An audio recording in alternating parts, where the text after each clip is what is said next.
Citi Newsroom in the Greater Accra region with me, Kwaku Aduamah.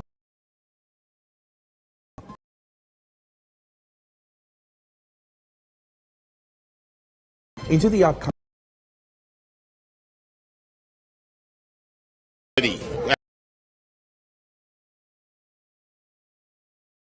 look into their papers before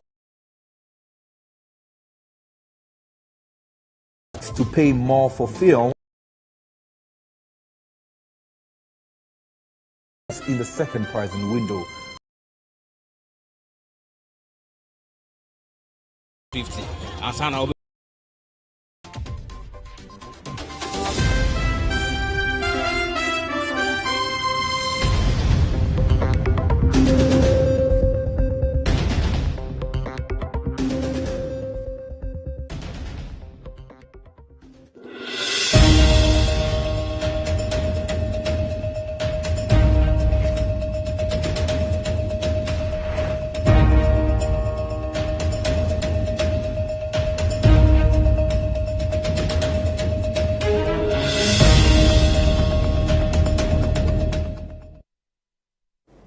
Many thanks for choosing us. Let's begin our bulletin with some politics because the fate of two prospective aspirants seeking to lead the new patriotic party, that is the NPP, in the upcoming by-election at Kumawu hangs in the balance as the vetting committee is yet to clear them.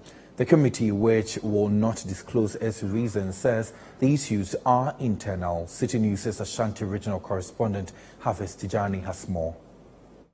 The new Patriotic Party has set Sunday, April 23, 2023, to select a candidate ahead of the by-election at Kumewu. The Electoral Commission is yet to officially announce a date for the by-election after the Kumewu parliamentary seat was declared vacant following the demise of the sitting Member of Parliament, Philip Baswa. The NPP, which is preparing for the election on Sunday, vetted 8 persons seeking to lead the party. The chairman of the vetting committee, Dankwa Smith-Bote, after the process revealed that 2 persons are yet to be cleared. they have taken their balloting already. The last person was 6th or something. Yeah, it has started with 2. We are going to look into their papers before we can clear them. They are all credible, but I'm not going to vote. The police agency people are going to vote. So they should rather bring us somebody who will win the seat for us. Good. Internal issue, I can't discuss it here. The prospective aspirants are pledging to unite behind any candidate who will emerge victorious in the party's internal election. It sets a very good tone for our campaign, and I'm confident and I believe in the God that I serve that by close of Sunday, victory will be ours. When you come to the constituency and you do your own research, everybody knows, and it's so clear. The leading candidates we know, and for me, I am confident in the work that I have done for our party. We were made to pledge and support any of our contestants who will emerge as a winner, and that we will not go out there and contest as independent candidates if we eventually did not qualify.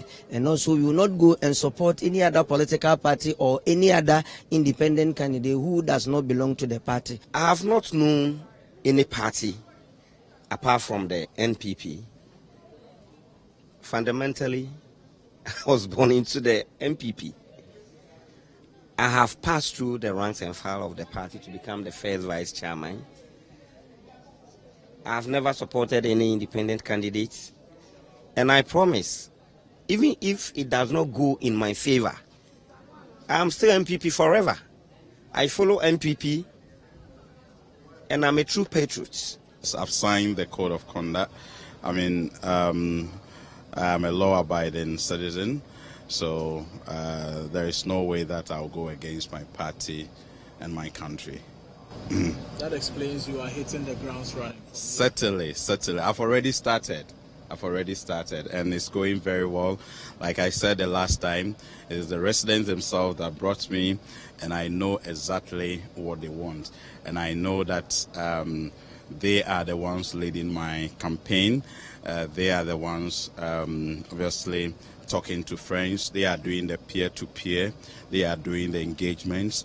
So it is really good. This is just a reiteration. We do not have time to have dissension in the camp. It is important that we rally behind whoever wins and ensure victory, and a resounding one at that. And I'm very willing to do that. I think it's a battle of equals. I have a lot of respect for my colleagues who are also standing. And I think we are standing boot to boot. But as my people like to say here, Oba Umua Eye. Oh, absolutely. You have to. We made a pledge to commit to the process, and that is that irrespective of the outcome of the vetting or the outcome of the eventual election, you remain faithful to peaceful election. That is very important. MPP's national organizer, Henry Nanabuachi, is confident the MPP will win massively in the by-election. We should be having the primaries, and I hope that by close of day next week, we should have our parliamentary candidate. From what we are hearing, the Electoral Commission intends to hold the by-election on the 23rd of May. So we have started our processes, and because we have a long way to go. There's our seat. We intend to win and win big. So we have started our preparation. So far, so good. We are happy with the processes so far. The party has also done balloting for the qualified aspirants ahead of the internal election. The leadership of the New Patriotic Party says it is ensuring that all delegates are united ahead of the by-election. Hafiz Tijani, Citi News, Kumewu, Ashanti Region.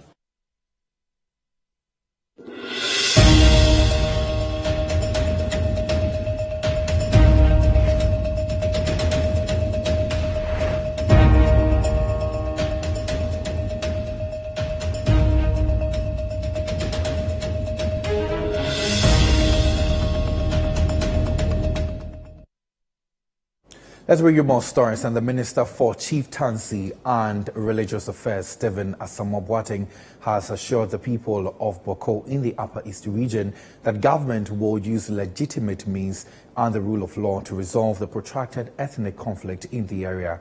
The conflict has resulted in the loss of lives and properties, making the vibrant business hub municipality a ghost town with high attrition of public sector workers to safer areas to work. But the minister says efforts are underway to design a roadmap with feuding factions to bring a lasting peace to the area.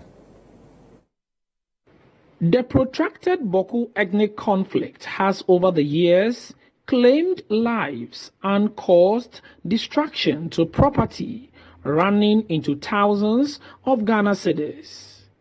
The impasse between the feuding factions in the conflict, that's Kusasis and Mamprosis, have also led to mass attrition of essential service providers and the closure of other public institutions. Stakeholders have thus bemoaned the impact of the conflict on the development of the area and appealed to government to find a lasting solution to the Bawku ethnic conflict. Even though efforts made by government through the Bawku Inter-Ethnic Peace Committee to bring lasting peace to the area has not yielded the desired results, government is optimistic of finding lasting peace to Bawku.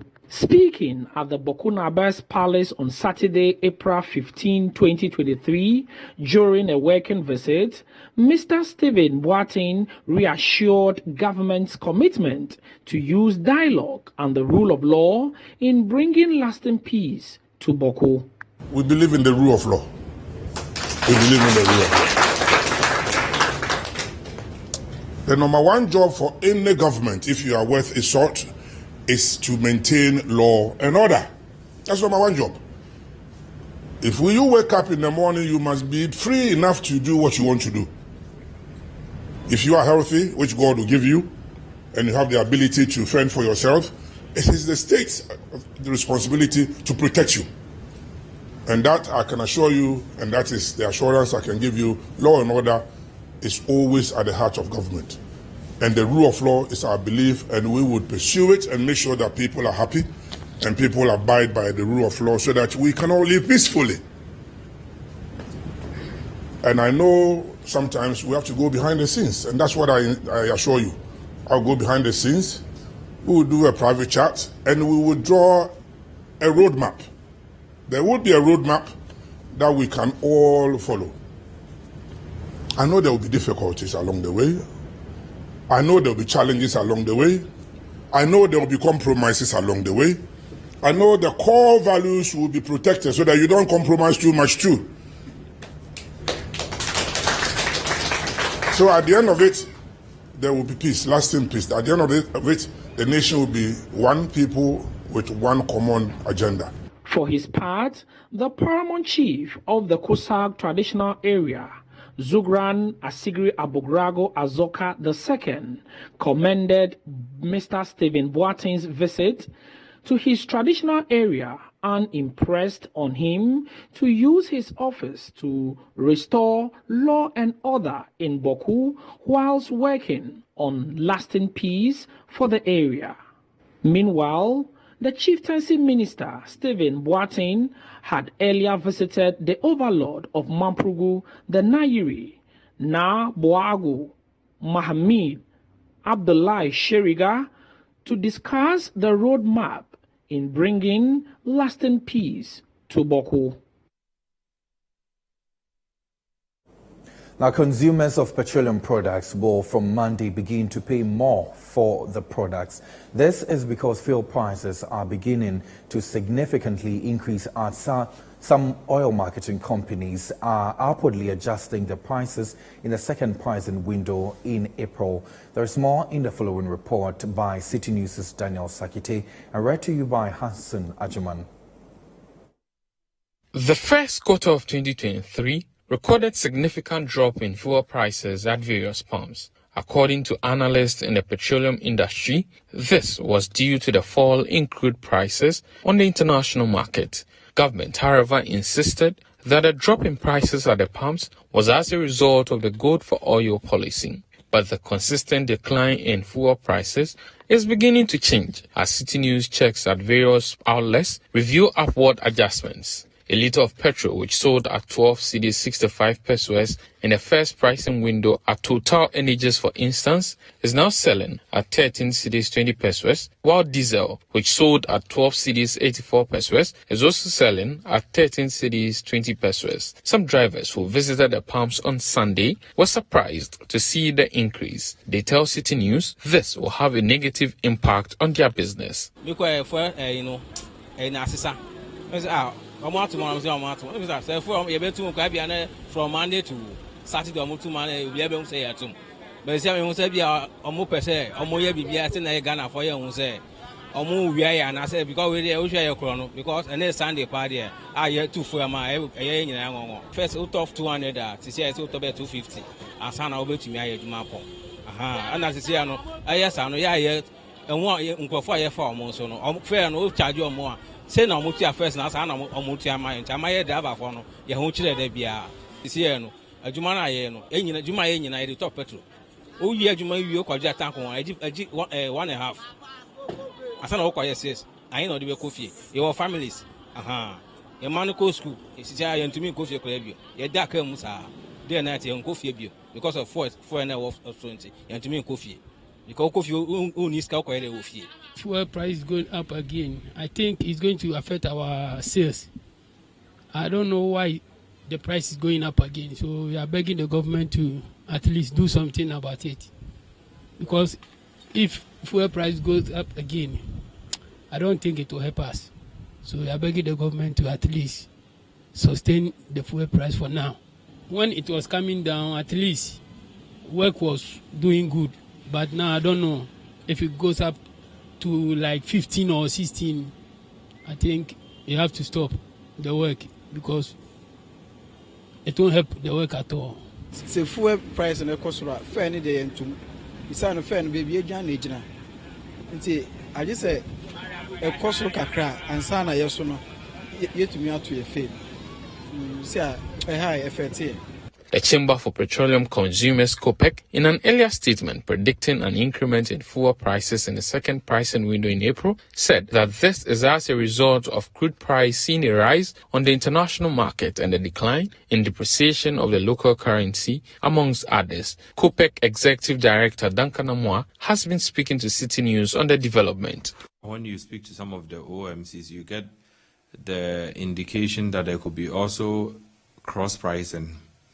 So instead of me increasing petrol and reducing LPG, and for that matter diesel, I might decide to sustain the prices, and where necessary, if I need to go up a little bit on, petrol, or come down further on diesel, so that prices merge or meet at some point. I'm sure that will be done. But whatever happens, by close of day tomorrow, the 16th of April, the pumps, we believe, would have responded. But give or take, diesel, LPG could come down by between 4 and 5%. Petrol, unfortunately, could go up by some 2-3% marginally. Now, some cocoa farmers in the Western region are urging the Ghana Cocoa Board to increase its 1% contribution towards the cocoa farmers' pension scheme to enable them to have adequate compensation when on pension. Speaking to Citi News during a Ghana Cocoa Board sensitization program for cocoa farmers at the Wasap Manso in the Mpoho district of the Western region, the farmers, while welcoming the cocoa farmers' pension scheme, said an increase in the Cocoa Board contribution would be more beneficial. The Cocoa Farmers Pension Scheme was a campaign promise aimed at empowering farmers to help better their livelihoods even after retiring. After several years of waiting for the scheme to be rolled out, it is now set to take off. The Cocoa Farmers Pension Scheme, which is a 3-tier scheme, expects farmers to contribute 5% of their cocoa produce, while Cocoa Board will add 1% to their contribution. Speaking on the sidelines of a Cocoa Board organized sensitization program for farmers at Wasamanso and Anoma Obidi in the Mpoho district and Hunter West municipality respectively, the public affairs manager of the Ghana Cocoa Board, Fifi Boafo, gave an overview of the scheme and the expectation. Farmers are supposed to contribute 5% of their produce every time they go to the cocoa shed. This 5% contribution, Cocoa Board will also contribute 1%, and the trustees will manage the funds on behalf of the cocoa farmers. Farmers are supposed to contribute to age 55, but mindful of the fact that already there are farmers who are beyond age 55. So the arrangement is such that those who are beyond 50 are supposed to contribute a minimum of 5 years, and they can benefit from the scheme. Also, the farmer pension scheme, we've created 2 different accounts. One account is supposed to work throughout the period, and the other account, the 25%, the farmers have the opportunity in a critical situation, for example, financing their children education, to fall on that 25% to do so before the retiring age. When the farmers retire, they are supposed to receive a lump sum, and then they have a minimum of 15 years also to benefit in terms of their monthly pension benefits they are supposed to receive. After the 15 years, if the farmer is still alive, the farmer will continue to still enjoy the monthly benefits. But in a situation whereby the farmer passes after the 15 years, then that is the years. If the farmer, if we look at the cocoa management system, the registration we did, of course, we still realize that there are some farmers who have not still been captured, but those who have been captured are beyond 700. So the estimation is that we are supposed to capture at least about 800,000 cocoa farmers in Ghana. While the farmers welcome the scheme as a good policy, they however called on Cocoa Board to increase its contribution to the scheme.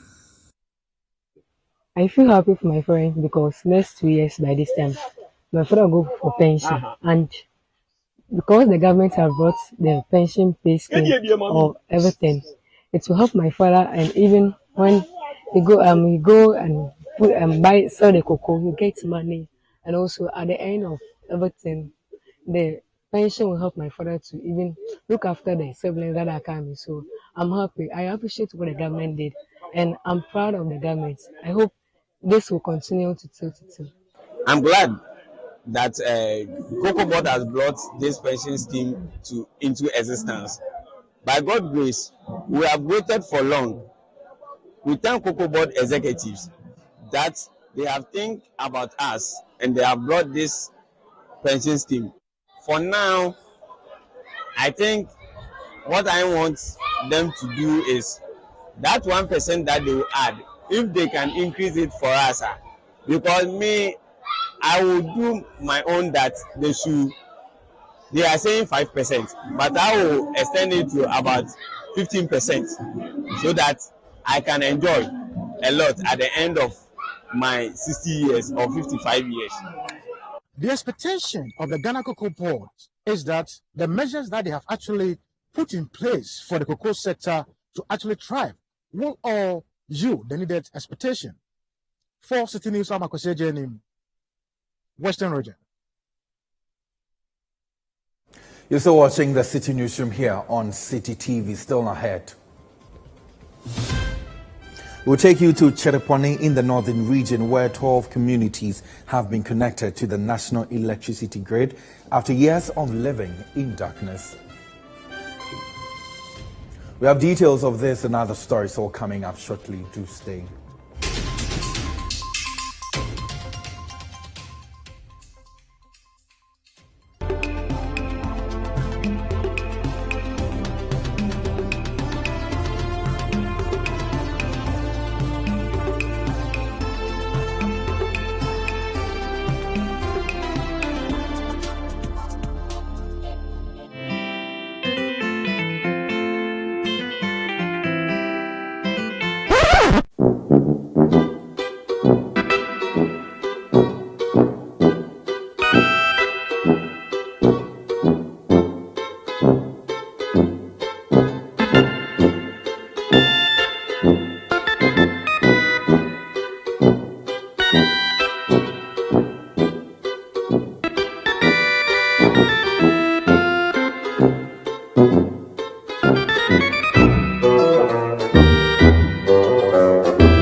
Plus is a fully skimmed evaporated milk.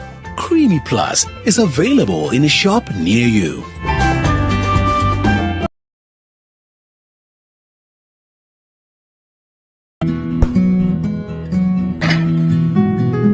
This is the neighborhood I'm having my twins. The price is very good and it's spacious to contain all of us. Alphabet City. Now I'm a landlord. I don't pay rent. And my Airbnb business is booming. To me, Pamini, bank and I'm not Alphabet City. The pension pay me 20%. The payment plan, I want to share my just very smooth. This is a healthy place to raise our families and creating peace. Come on, be my neighbor. Alphabet City, the ABC of Home Sweet Home. Alphabet City is a classy and peaceful gated community in Sakumono. We have 24/7 top-notch security and high-quality access roads. We have 3 bedrooms and 2 washrooms, 3 bedrooms and 3 washrooms with boys' quarters. We have 3 bedrooms and 4 washrooms. We have 2 bedrooms and 2 washrooms, all with beautiful kitchens and kitchenettes. Call Alphabet City on 0240-111119 or 050-44-99999. Alphabet City, the ABC of Home Sweet Home.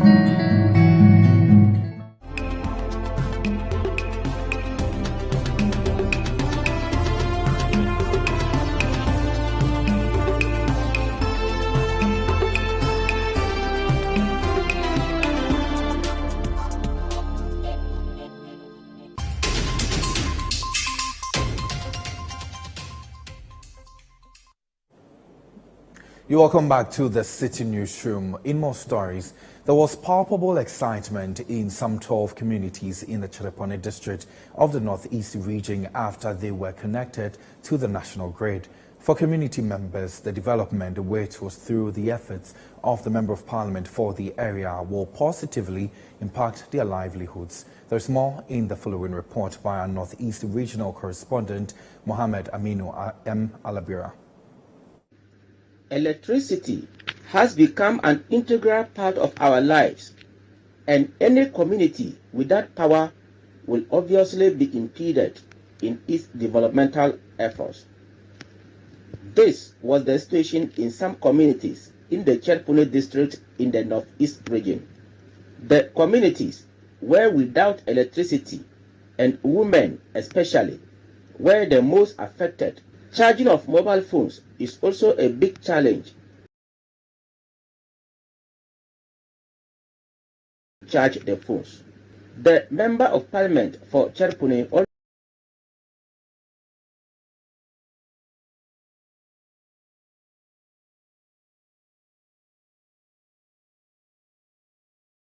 to get them connected to the national grid, which he has fulfilled. For now, 12 communities have been connected, and this will definitely improve the living conditions of the residents. Abdul Razak outlined the importance of the electricity to the communities. This year we have about 12 communities that are to benefit.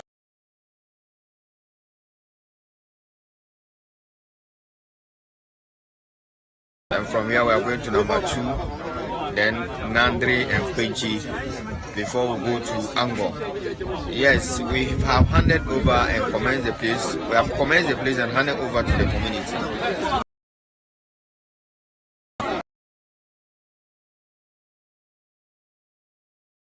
Educate our young ones. There are extra classes or preps during the night.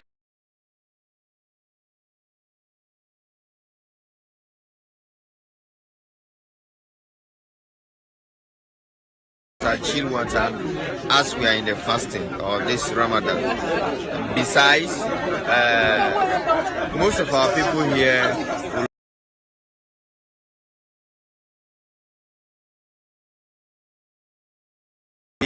the Muslims can use it to start their Tahajjud prayers in the mosque. So that is one and two importance of electricity in a community. Some of the community members who spoke to Citi News were full of praise for the MP, saying their lives can now be improved as they will engage in other economic activities. Some of our women, they are doing business, like they bought fridge down, they are going to use the fridge. Pure water, so.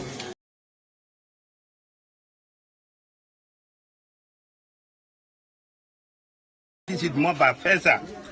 Wayo, no bako. MPP Scaba Agina. No, no, Nis Quaco, and come in. So now, MPP Scaba or MPP Swaka Kaba. For Miss Can you bomb from Kabobu Uni? Bemo, I'm going to walk a king on Yaria. Yes, yeah. Tabuka, you be Daniali. Among my soul. Jamaf.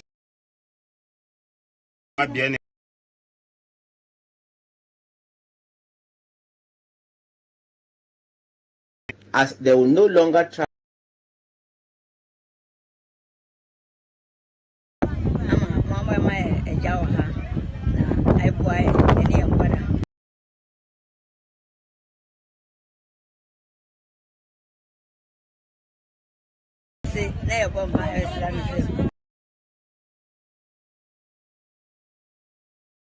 Endi hum fasona eni yankwada ina omani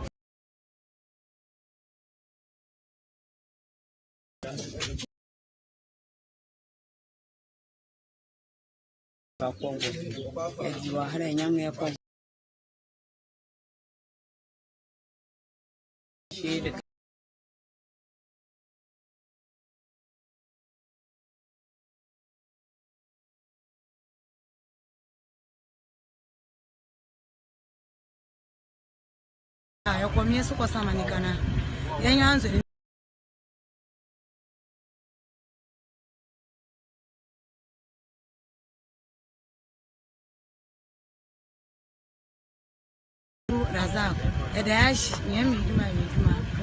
Some assembly done. So, Nurse and Midwifery Training College, Samuel.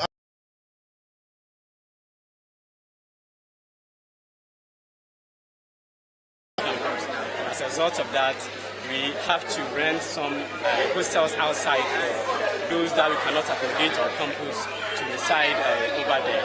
And this comes with a cost. Because if you look at the amount that students are paying for accommodation, it's nothing to write home about. It's about 80 cedis per semester, and that is not much. But if you look at how much is going into the renting of these places for as hostels, then it means the school is losing a lot when it comes to that area. And quite apart from that, we also have to pass these students from their hostels to campus for lectures every day. And this also puts a lot of financial pressure on us.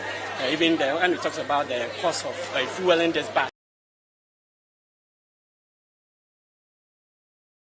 And because of that,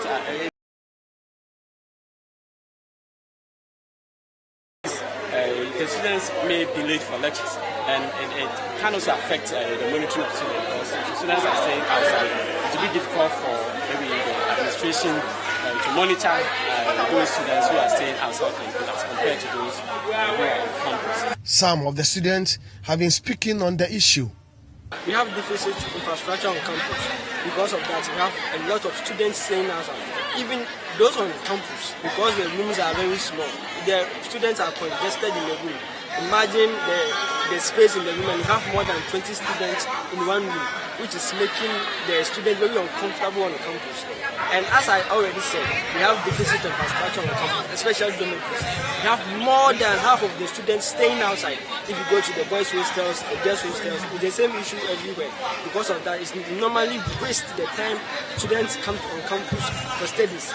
Transportation is also another issue, because we have more than half of the students staying on campus. Our bus is also in a very poor condition.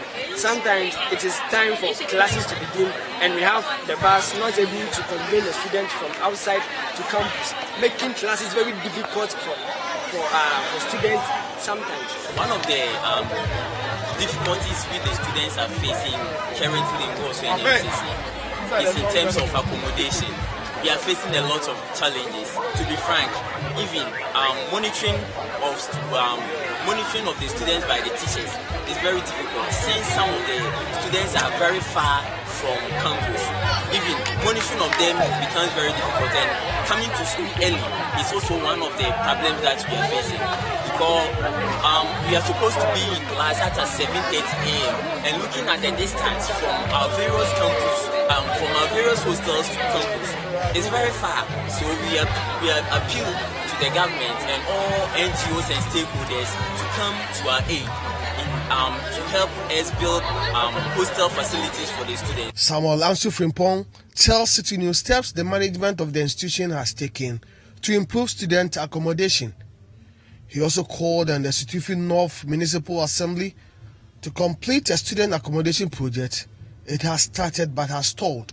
So the school from its IGF is putting out 80-bed capacity hostel, maybe to reduce the challenges when it comes to accommodation. And I would say it's about 50% complete. So we also are pleading to all people, all philanthropists, the municipal assembly, the regional coordinating council, and maybe all other benevolent people to also come to aid so that we can complete this program. But it's a project that we are using IGF to complete. Then also the assembly also constructed a hostel for us. The first floor is already completed. We are also calling on the assembly to also come in to complete the first floor for us. You're still watching the Citi Newsroom here on Citi TV with me, Kwaku Aduamah Ansah. Still to come. Authorities in the Volta region confident teenage pregnancy and school dropout numbers will significantly drop following the introduction of reusable sanitary towels. We have details coming up shortly. Do stay.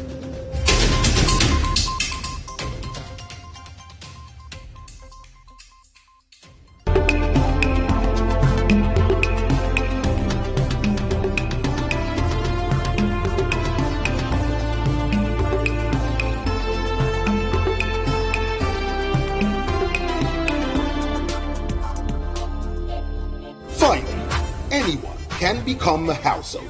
Oh, wow. Yeah. You Go Flip, a real estate gaming platform that allows you to play and stand a chance of winning a house or cash or consolidated prizes, such as savings towards a house. Simple and easy to play. Visit www.yougoflip.com. Buy a ticket to enter the game.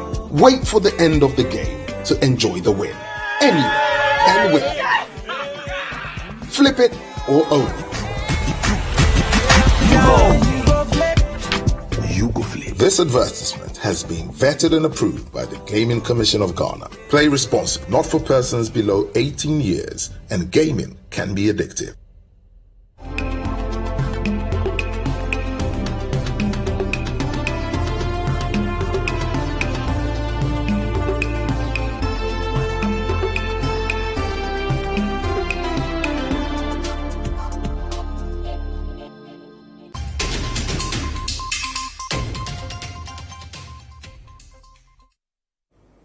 You're welcome back. Let's bring you more stories now. And the use of reusable sanitary towels in parts of the Volta region is significantly reducing truancy among girls in basic schools. The cost of mental health care has been cited as a contributory factor to the high teenage pregnancy numbers and school dropouts among young girls across Ghana. But with the introduction of reusable sanitary towels dubbed Volta pads, authorities are confident teenage pregnancy and school dropout numbers will significantly drop. There is more in this report.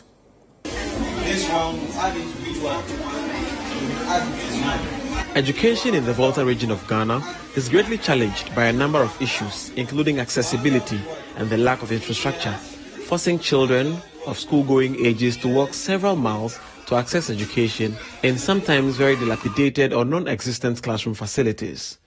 Girls are further challenged due to the lack of menstrual pads. They are sometimes forced to stay out of the classroom during their menstrual cycles. This is mostly owing to the sheer cost of disposable menstrual towels, which are taxed in Ghana.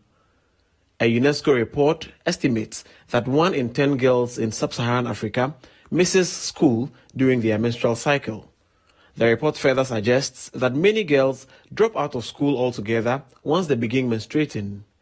Natlin is an 18-year-old JHS2 pupil of the Adaklu-Gwepe DA Basic School in the Adaklu district of the Volta region. Natlin lives with a caregiver who is not her biological parent, as is the case with many young girls in peri-urban Ghana. Natlin's caregivers are not able to afford a daily stipend for her to feed while in school. A disposable sanitary pad thus becomes a luxury item on her list of needs. According to Natlin's teacher, Natlin and other girls in her class often are unable to afford sanitary towels and avoid school during their menstrual periods. You know, the Adakulu community is a farming community, and the parents are not well to do. So when their daughters are in their menstrual cycle, they found it very difficult to support them by supplying the sanitary pad that they use. So when they're in that cycle season, they do not come to school regularly. It affects their attendance. Natlin says she often resorts to the use of rags during menstruation. When you grow up, what do you want to be? I want to be a soldier in future. A soldier? Yes. Hey, I see. Okay, that's fine. Tell me about your menstrual life, right? When you're in your cycle, what happens? Tell me about it. Okay, thank you for the question. In my menstrual life, I face a lot of problems, which I don't have money to buy pad and those things. If sometimes my uncle buy pad for me, and if I don't have, my uncle doesn't have money to buy it for me, I'll use cloth. Sometimes if I came to school, I stay in my dress. Headmistress of the Adaklogwepe DA Business School, Stella Kuda, says the challenge with period poverty is a major hurdle to teaching and learning. As of menstrual issues, it's quite a big issue because there are cases where girls don't come to school because they are in their menses, and there are times the girls will come to school and they get stained. You will see a girl sitting down the whole day. She wouldn't move even if they are on break. And if you are not smart enough to notice it, you realize that the girl will be there the whole day till they close. So because of this, we know these issues. We are always alert, looking out for such girls. So girls miss school 5 days, 7 days, depending on how long they flow. So it's a great issue. It's a great issue in the school. There are people who come around to give them disposable pads. So when they get stained that way, we help them out with such pads. So it's an issue. It has affected the attendance of girls, especially in the school.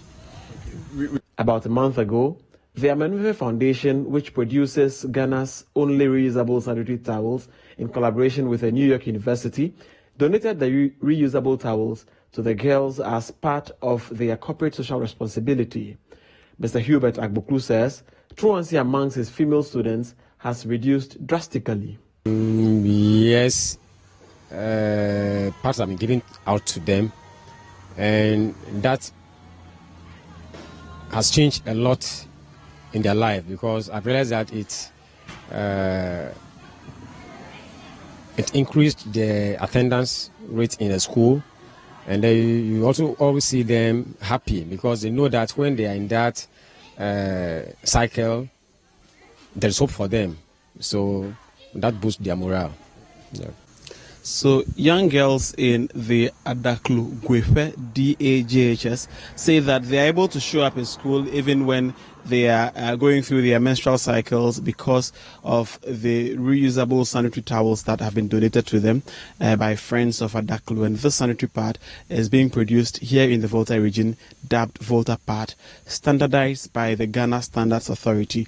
This is a pad that lasts from between a year and a half to 2 years, cutting down the cost of pads significantly. The girls say they hope that these pads will reach several other girls in the Volta region and cut truancy among girls in school due to period poverty. Reporting for Citi News, my name is Benjamin Aklama from Adaklogwepe. In more stories, this are the District Chief Executive of Bole, Veronica Alele Hemming, and the people of Sonyo have launched the 2023 Annual Deng Festival in the Sonyo community. The launch is as a result of collaboration between the District Assembly and the Savannah Regional Coordinating Council and also the Vagla Youth Association to promote the annual 3-day festival in a bid to attract tourists to the area. Citi News' Savannah regional correspondent Richard Fogo was at Sonyo for the launch and reports.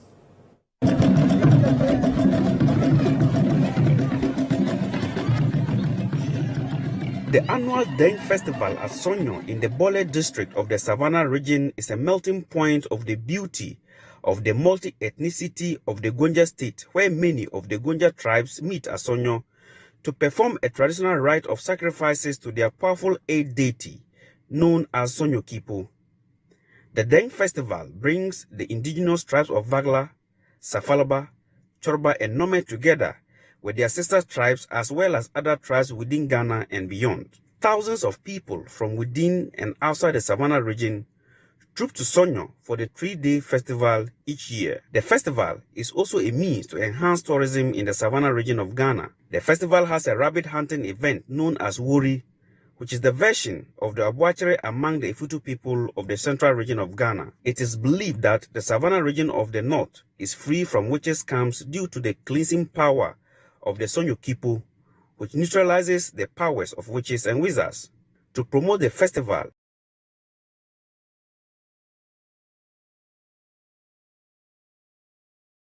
Council are collaborating to mark this year's festival, which is slated for May 19 to May 21, 2023.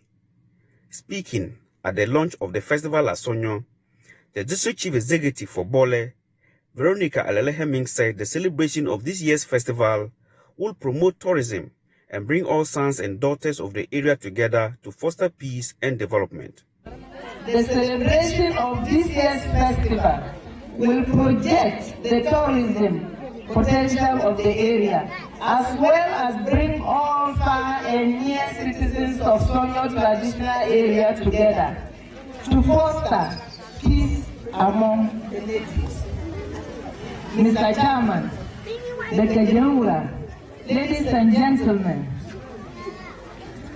the theme for this lunch, which will herald the celebration of this year's Dengue Festival, is the role of Dengue Festival and the promotion of eco-tourism in the Savannah region. The theme is most appropriate in the sense that it seeks to harness the economic potential of the Sonyo traditional area through tourism. Whilst inviting the world to Sonyo for the 2023 Dengue Festival, the DCE called for it to be used to identify challenges of the area and work at resolving them. Let us use this occasion to solicit development for the area, also identify challenges of the area, as well find solutions to those challenges. Mr. Chairman, the government of His Excellency Nana Ado Dankwa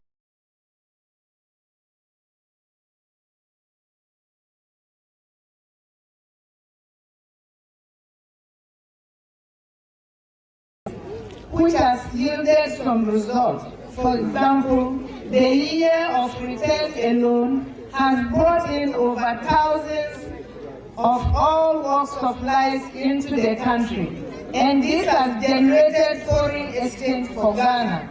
The government has made more effort to promote the image of the country, and more of such things are being done to promote the tourism potential of the country.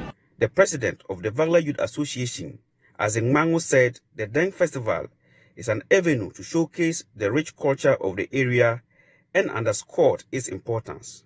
The Dengue Festival is a melting point of the beauty of the multi-ethnic ethnicity of the Gonja state, where many of the Gonja tribes met at Sonyo to perform the traditional rite of sacrifices to their powerful earths, known as Sonyo. The Dengue Festival brings the indigenous tribes of the Safarva, Nome, Chorba, and the Nome together, later joined by the Ndega group and others beyond Ghana. The festival is the means to enhance tourism in the Savannah region of Ghana. The people of Sonyo, due to this festival, frown and acts that are dangerous to the forest or environment. Hence, Sonyo resistance to the herdsmen in the territory in order to preserve the environment and protect wildlife, including rabbits, which are too important for the festival during the Wari. This Wari event is a version of the Winneba for the Efutu traditional area Agwaju festival of the Central region. Indeed, celebrated almost the same time. The District Chief Executive for Bole and the chiefs and people of Sonyo are inviting the world to the Dengue Festival this year, which begins on the 19th of May to the 21st of May 2023. The annual events attract thousands of people the world over to the ancient town of Sonyo. This year, they are taking it a notch higher and looking at making it the biggest festival in the Savannah region to promote tourism. For Citi News, I am Richard Fogo, Sonyo. And that's it for today's edition of the Citi Newsroom here on Citi TV. Our website, citinewsroom.com, has more information on our top stories and more.